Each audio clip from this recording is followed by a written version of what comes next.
لیکن قسمت اس پر مہربان تھی، اسی لیے تو ساری لڑکیوں کو ریجیکٹ کر کے خان بھی نے زوبیہ کو اذہان کے لیے چنا تھا۔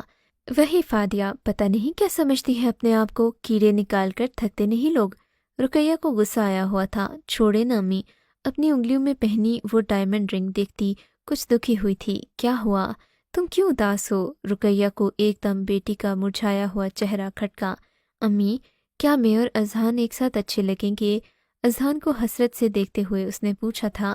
ایسے کیوں سوچ رہی ہو میری جان؟ تم اور وہ بنے ہی ایک دوسرے کے لیے ہو، اس کے لیے کبھی کوئی وہم دل میں نہ پالنا اور اپنی قسمت پر کبھی شک مت کرنا۔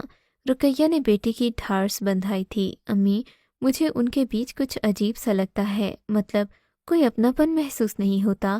ایسا لگتا ہے ان بہنوں اور بھائی کی زندگی میں ایک دوسرے سے ہی شروع ہوتی ہے، ایک دوسرے پر ہی ختم ہوتی ہے، کبھی کسی تیسرے کی کوئی گنجائش ہی نہیں۔ اسٹیج پر اذہان کو بہنوں میں گھرا دیکھ کر زوبیہ دکھی دل سے بولی۔ رقیہ اپنی بیٹی کی کیفیت سمجھ گئی تھی۔ فکر نہ کرو، بہنیں کون سے ساری زندگی ساتھ رہیں گی، ایک دن انہیں اپنے گھر چلے جانا ہے، اور اکلوتا وارث وہ پوری جائیداد کا ہے، پورے بزنس پر صرف اس کا راج ہے، سب کچھ اسی کا ہے، تھوڑا صبر رکھو، سب تمہارا ہوگا۔ اذہان خان زدہ بھی، یہ مینشن بھی اور پوری جائیداد بھی مالکن ہوگی تم یہاں کی۔ رقیہ نے بیٹی کو مستقبل کے حسین خواب دکھائے، ایک نظر ماں کو دیکھتے دوسری نظر سامنے ان پر ڈالی۔ اذہان رخسار کو گلے لگائے کسی بات پر مسکرا رہا تھا، اس شخص کی مسکان بھی اس کی طرح جادو بھری تھی، اس کا گال کا ایک ٹمپل زوبیہ کو اس کی ہلکی سی بیئرڈ میں بھی نظر آ گیا تھا۔ اس کی آنکھوں کی نرمی اپنی بہنوں کے لیے ہی تھی صرف، زوبیہ سے تو وہ سلام دعا کے علاوہ کوئی بات کرتا ہی نہ تھا، اسے بس بہنوں سے مطلب تھا، خاص طور پر رخسار۔ ایک جلن، ایک حسد سا محسوس ہوا زوبیہ کو رخسار سے۔ اذہان کے پہلو میں پورے استحقاق سے کھڑی وہ زوبیہ کو آج پہلی بار بری لگی تھی، اور دل سے اس کے لیے ایک ہی بات نکلی تھی کہ وہ سب کی آنکھوں کا تارا تھی، اللہ کرے کہیں وہ دور ہی ہو جائے، اور گھڑی تھی قبولیت کی۔ اسے کیا پتہ تھا کہ وہ اس کے لیے ایسا سوچے گی، اس کے لیے ایسا چاہے گی، اور ویسا ہی ہو جائے گا، ورنہ وہ ایسا کبھی نہیں سوچتی۔ حاکم فیملی میں صبح کا وقت تھا، بہت بڑی فیملی تھی۔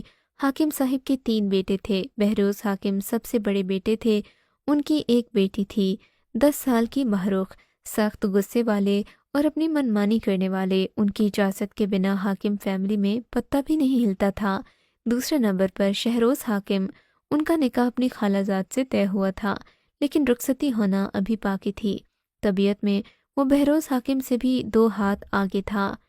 تیسرے نمبر پر تھے فیروز حاکم، وہ اپنی اعلیٰ تعلیم کے حصول کے لیے جرمنی مقیم تھے اور بہت جلد پاکستان واپس آنے والے تھے۔ ان سب سے چھوٹی ان کی اکلوتی بہن امامہ حاکم، جو انتہائی سادہ طبیعت، معصوم اور بلا کی حسین تھی۔ اس کی معصومیت ہی اس کی دلکشی تھی، اس کا پہننا اوڑھنا اسے سب سے منفرد بناتا تھا۔ ماں باپ کی وفات کے بعد بھائیوں نے اسے کسی چیز کی کمی محسوس نہیں ہونے دی، وہیں جہاں اس کی ہر خواہش پوری کرتے وہیں نظر شیر کی رکھتے۔ پردہ میں رہنے والی امامہ حاکم اپنے بڑے بھائی بہروز حاکم سے بہت ڈرتی تھی، لیکن ان کی بیوی زرقا سے اس کی بہت بنتی تھی۔ وہ اسے پیار بھی تو بے انتہا کرتی تھی۔ ڈھیروں ملازموں کے باوجود وہ صبح کی چائے خود بناتی، خود ہی سب کو سرو کرتی، اور سبھی کو اس کی صبح کی چائے کی ایسی عادت ہو گئی تھی کہ جب تک وہ چائے سب کو سرو نہیں کرتی، کسی کی صبح ہی نہیں ہوتی تھی۔ لمبی گھنی خمدار پلکیں، گرین آئیز، کٹ دار گلابی لب اور لبوں کے پاس ایک پیارا سا قاتل تل اس کی خوبصورتی اور دلکشی میں بے پناہ اضافہ کرتا تھا۔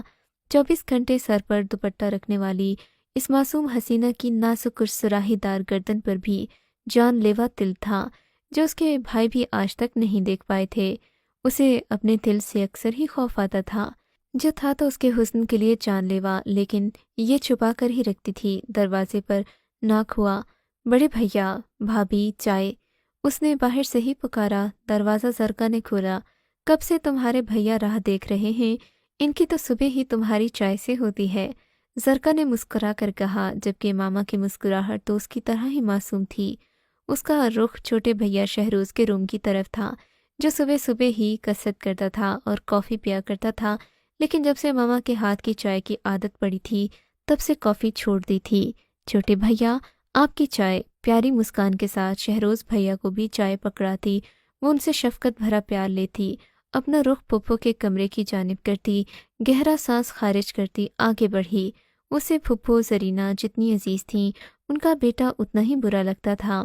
وہ تھا بھی ایسا عیاش سا اور امامہ کو گہری نظروں سے دیکھتا کہ امامہ کا دل چاہتا کہیں جا کر چھپ جائے۔ پھپھو چائے۔ پھپھو جو قرآن پاک کی تلاوت کرنے کے بعد غلاف لپیٹ رہی تھیں، امامہ کے پکارنے پر مسکرا اٹھیں۔ ماں باپ کی وفات کے بعد پھپھو نے ان کی پرورش کی تھی، ہر طرح سے ماں بننے کی کوشش کی تھی، پر گھر کے تمام فیصلوں کا اختیار بہروز حاکم کے پاس تھا، جس کے غصے سے سبھی نالاں رہتے تھے۔ اسے بس پیسہ کمانے کا ہر فن اور ہنر آتا تھا اور وہ کما رہا تھا۔ بے تحاشا دولت بزنس اس کا پھیل چکا تھا، جس میں شہروز شانہ بشانہ ساتھ تھا۔ البتہ پھپھو کا بیٹا عرفان اپنے ہی کاموں میں مست تھا، یونیورسٹی جاتا تھا، سب کی نظر میں وہ ابھی پڑھ رہا تھا، جبکہ پڑھائی کی آڑ میں غلط کاموں میں پڑ چکا تھا۔ آپ کی چائے پھپھو۔ ان کے سامنے چائے کا کپ رکھا۔ سدا خوش رہو بیٹا، سب کا اتنا خیال رکھتی ہو، اللہ آپ کے اچھے نصیب کرے، آمین۔ چائے کا سپ لیتے ہوئے کھلے دل سے دعا بھی دے دی۔ میری چائے نہیں لائی؟ عرفان کے ماتھے پر بل پڑے تھے۔ شبنم کے ہاتھ بھجواتے ہیں۔ امامہ اپنے سر پر دوپٹہ درست کرتی چھپاک سے وہاں سے غائب ہوئی تھی۔ آپ کی چہیتی مجھ سے کچھ زیادہ خان نہیں کھانے لگی؟ عرفان نے بالوں میں ہاتھ پھیرتے ہوئے منہ بنا کر کہا۔ وہ پردہ کرتی ہے، اس طرح اگر سامنے آؤ جاؤ گے تو وہ ایسا ہی کرے گی نا؟ پھپھو زرینہ نے امامہ کی سائیڈ لی تھی۔ آپ کو کتنی بار کہا ہے بات کریں بہروز بھائی سے ہمارے رشتے کی، لیکن آپ بھی نہیں سنتی۔ وہ پھر سے پرانا ٹاپک لے بیٹھا۔ کیسے کروں بات جبکہ میں تمہیں ماما کے قابل ہی نہیں سمجھتی؟ پھپھو نے اسے آئینہ دکھایا تو وہ تڑپ کر رہ گیا۔ آپ کیسی ماں ہیں، اپنے ہی بیٹے کو برا کہہ رہی ہیں؟ اس نے منہ بنا کر گلہ کیا۔ جو سچ ہے وہ سچ ہے اور بہروز کبھی نہیں مانے گا، کیونکہ کہانی کی اگلی قسط سننے کے لیے ہمارے چینل کو سبسکرائب کیجیے۔